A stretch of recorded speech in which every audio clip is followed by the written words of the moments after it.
Vault alarms screaming, steel doors blown wide open, security footage showing nothing but shadows and smoke.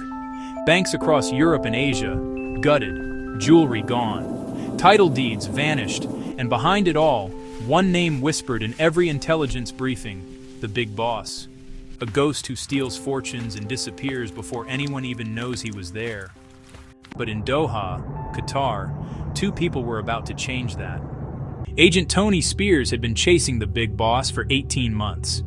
18 months of dead ends, false leads, and crime scenes that looked like magic tricks. Tony was good, methodical, relentless, the kind of investigator who didn't sleep until the case closed. And now he had something. A tip. A sighting. That's where Farzana Khan came in. Farzana wasn't just another agent, she was Tony's ace.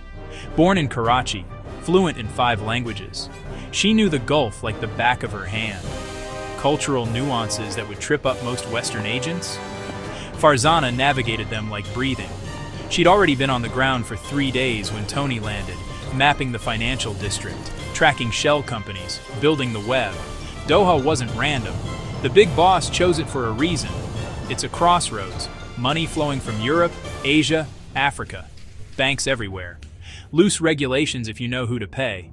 And according to Farzana's intel, the big boss had just moved $2 million in stolen bearer bonds through a front company. They were close. Closer than they'd ever been. But here's what made the big boss so dangerous. He wasn't just a thief. He was a predator. His syndicate hit banks, yes. They cracked vaults, bribed insiders, moved millions in cash, gold, jewelry, trust deeds, land titles. But his personal signature? Wealthy widows in Switzerland. He'd show up at charity galas, art auctions, wine tastings. Charming.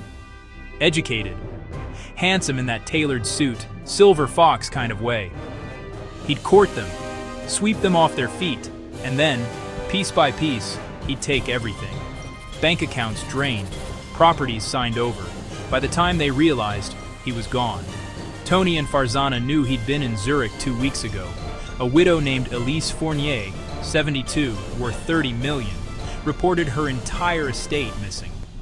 The man she'd been seeing? Vanished. But Farzana found something Elise's lawyers missed. A wire transfer, routed through Doha. And suddenly, the Swiss romance and the Qatari bank heists weren't separate cases anymore. They were the same operation, same man. And now Tony and Farzana had 48 hours before the big boss moved again. The net was closing, and this time there was no escape. So there they were, Tony Spears and Farzana Khan. 2 agents, 1 city, and a criminal who thought he was untouchable. But the big boss made one mistake. He underestimated the people hunting him. And in Doha, under the desert sun, the chase was about to end. One way or another.